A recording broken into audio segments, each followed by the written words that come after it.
नमस्कार, मैं डॉक्टर शैलेंद्र गोयल, मूत्र रोग विशेषज्ञ, यूरोलॉजिस्ट, एंड्रोलॉजिस्ट जो कि सेक्स रोग विशेषज्ञ हूँ और मेल इनफर्टिलिटी पार्ट को देखता हूँ और किडनी ट्रांसप्लांट और रोबोटिक सर्जन हूँ। और आज मैं माई उपचार के माध्यम से आपको मेल इनफर्टिलिटी या पुरुषों में जो बांझपन की समस्या है या एक कपल को जो बच्चे पैदा ना होने की वजह से परेशान है कि जो कपल माँ बाप नहीं बन पा रहे हैं, तो उसमें मेल फैक्टर का क्या योगदान है उसके बारे में मैं आपको थोड़ी जानकारी देना चाहूँगा। कोई भी कपल यदि शादी के 1 साल में या 1.5 साल में जब उनको बच्चा नहीं होता है और बाकी फैमिली वाले सब उनके तरफ उम्मीदों से देख रहे होते हैं, तो उनको कहीं ना कहीं एक हीन भावना ग्रस्त होती है कि हमारे बच्चा क्यों नहीं हो रहा। यदि वाकई में उन्होंने बच्चा ना करने के लिए कोई कंट्रासेप्टिव यूज़ नहीं करा है, तो एक मन में सवाल आता है कि बच्चा क्यों नहीं हो रहा।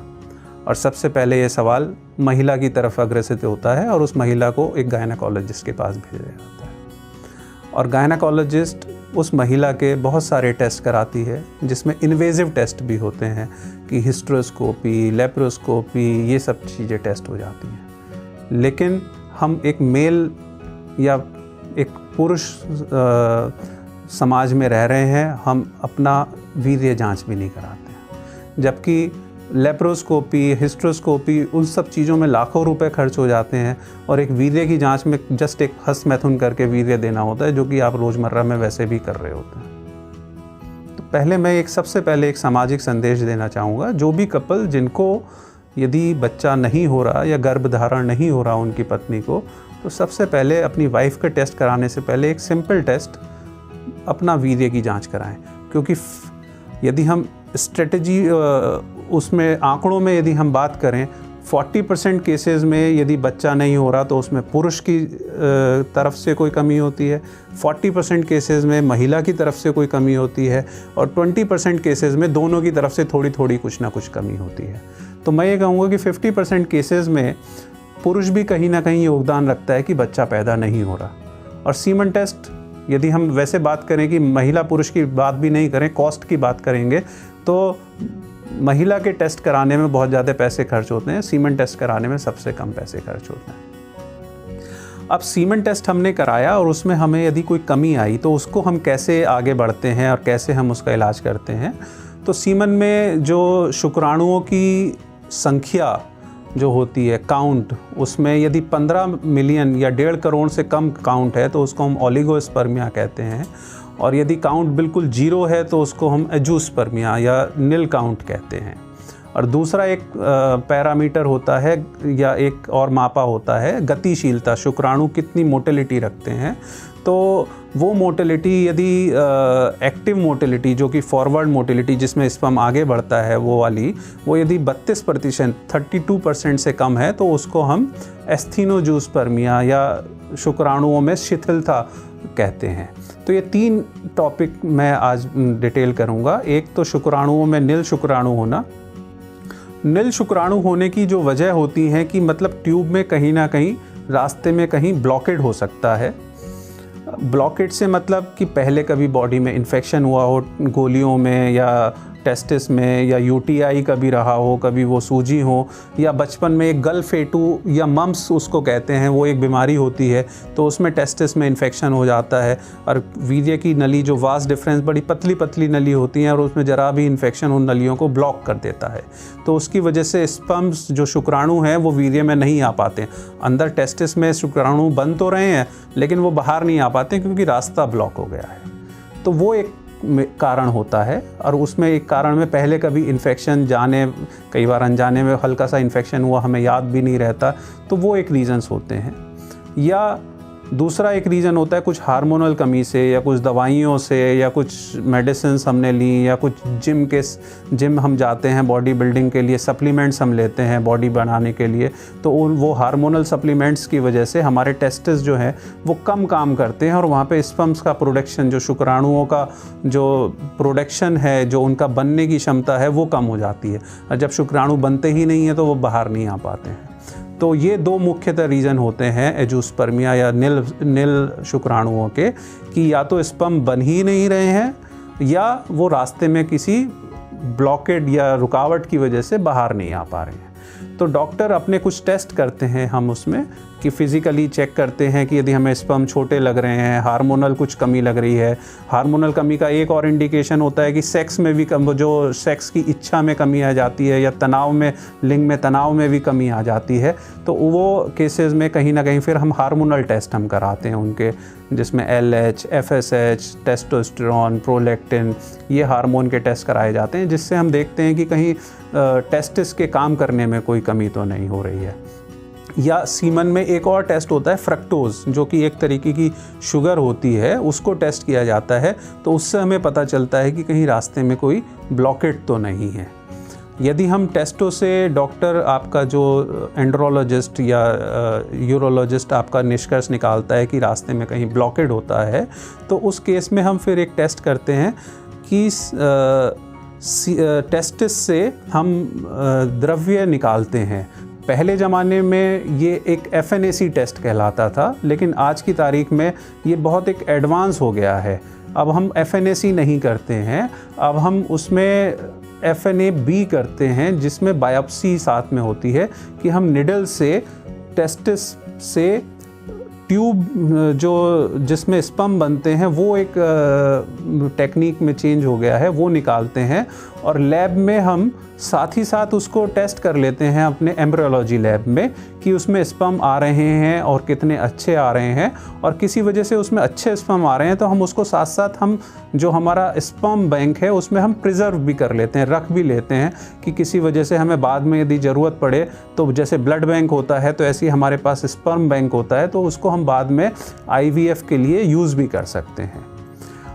और दूसरी एक बीमारी जो होती है ओलिगोस्पर्मिया, जिसमें स्पर्म में मात्रा में कमी हो जाती है। ऐसा देखा गया है कि ओलिगोस्पर्मिया और दूसरी जो स्पर्म में शिथिलता, जिसमें गतिशीलता स्पर्म की कम हो जाती है, जिसको हम एस्थेनोजूस्पर्मिया करते हैं, ये दोनों साथ साथ होती हैं कि स्पर्म में नंबर्स भी कम हो गए और उनकी गतिशीलता भी कम हो गई।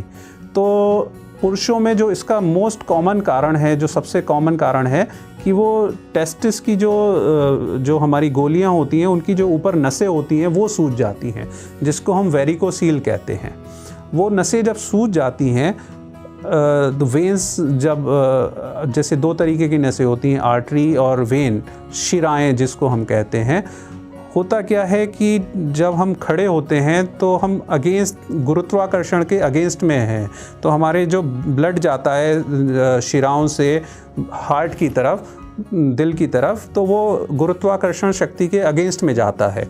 तो वेन में कुछ वॉल्व्स होते हैं जिसकी वजह से वो बैक प्रेशर या उसमें उल्टा बहाव नहीं होता है।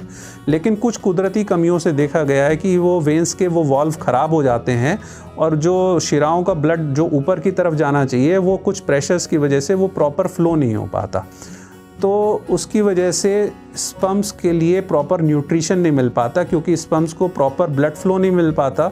तो वहाँ से वो शिराओं का या वेन्स का काम है कि जो कार्बन डाइऑक्साइड और बाकी अलग चीज़ें जो बनी हैं उसको हार्ट्स के पास ले जाके उसको फिर साफ़ खून लेके आएँ। तो वो खून की जब सफाई प्रॉपर नहीं हो पाती तो शुक्राणुओं का नंबर और शुक्राणुओं की संख्या और शुक्राणुओं की शिथिलता बनी रहती है। वहाँ पे संख्या नहीं बढ़ पाती और उनकी गतिशीलता उत्तम नहीं हो पाती और वो कहीं ना कहीं शिथिल रह जाते हैं। तो वेरिकोसील एक ऐसी बीमारी है जिसका उपचार किया जाता है। आज की तारीख में जो उसमें सबसे लेटेस्ट टेक्निक उसके ट्रीटमेंट की है वो माइक्रो सर्जिकल टेक्निक कहलाती है, जिसमें एक बहुत छोटा सा कुछ ही सेंटीमीटर का 1-1.5 सेंटीमीटर का कट देके हमारी गोलियों के ऊपर उसमें माइक्रो सर्जरी से वो नसों को बांध दिया जाता है और उसके बाद इसका ट्रीटमेंट अच्छा हो जाता है और ये जो ओलिगोस्पर्मिया और एस्थेनोजूस्पर्मिया वो ट्रीटेबल चीज़ है और वो ठीक हो जाती हैं। और ऐसा देखा एक दूसरा एक टाइमलाइन में इस चीज़ों के बारे में बताना चाहूँगा समय की। जैसे एक बच्चे को पैदा होने में आज किसी कपल को आज भी प्रेगनेंसी होती है, लेकिन उनके घर में बच्चा 9 महीने बाद आएगा, क्योंकि 9 महीना बच्चा गर्भ में डेवलपमेंट में लेता है। इसी तरीके से एक स्पर्म को बनने में 90 दिन लगते हैं, 3 महीने लगते हैं। तो हम कोई भी ऑपरेशन या कोई भी दवा देते हैं तो उसका इफ़ेक्ट आने में कम से कम 4-5 महीने लगते हैं, क्योंकि 1-2 साइकिल स्पर्म जेनेसिस की होनी चाहिए, तब जाके इफ़ेक्ट होगा। सपोजिटली आज मैंने कोई दवा कैप्सूल दी है या आज जो सर्जरी करी है, तो उसके बाद जो स्पर्म बनेगा वो 90 दिन बाद बनेगा। और ऐसा नहीं कि आज ही जो चीज़ करी है उसी से वो 100% सारी चीज़ ठीक हो जाए। तो उसको चीज़ को ठीक होने में समय लगता है। तो 2-3 महीने ठीक होने में लगते हैं, तो उसकी जो साइकिल होके बन के आती है। तो स्पर्म रिलेटेड कोई भी हम यदि ट्रीटमेंट करते हैं तो उसका प्रॉपर इफ़ेक्ट आने में 4-5 महीने लग जाते हैं। तो इतना हमें समय थोड़ा सा किसी भी दवा को, यदि हम दवा दे रहे हैं या सर्जरी के बाद, इतना समय हमें वेट करना चाहिए बिफोर वी से कि ये ट्रीटमेंट हमारा सक्सेस हो रहा है या सक्सेस नहीं हो रहा है। और दूसरे इन सब चीज़ों में जैसे हमने बताया काउंट, मोटिलिटी, गतिशीलता, और इन सब चीज़ों के लिए हमारे पास हर चीज़ के लिए अलग अलग दवाई होती है। तो हम ये नहीं कह सकते कि कोई एक दवा सब चीज़ों में कारगर होगी, उसी से काउंट भी बढ़ जाएगा, संख्या भी बढ़ जाएगी, उसी से आपकी गतिशीलता भी बढ़ जाएगी। ऐसा नहीं होता। हर चीज़ के लिए अलग स्पेसिफिक दवा होती है। हार्मोन वाले फैक्टर्स जो होते हैं उनके लिए अलग वो चीज़ें होती हैं।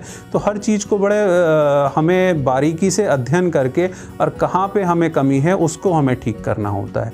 हाँ, ये मैं कह सकता हूँ कि आज की तारीख में हमारे विज्ञान ने इतनी प्रगति कर ली है कि यदि कोई भी दिक्कत हो, मैं ये समझता हूँ कि 99.9% केसेस में हम कपल को बच्चा दे सकते हैं।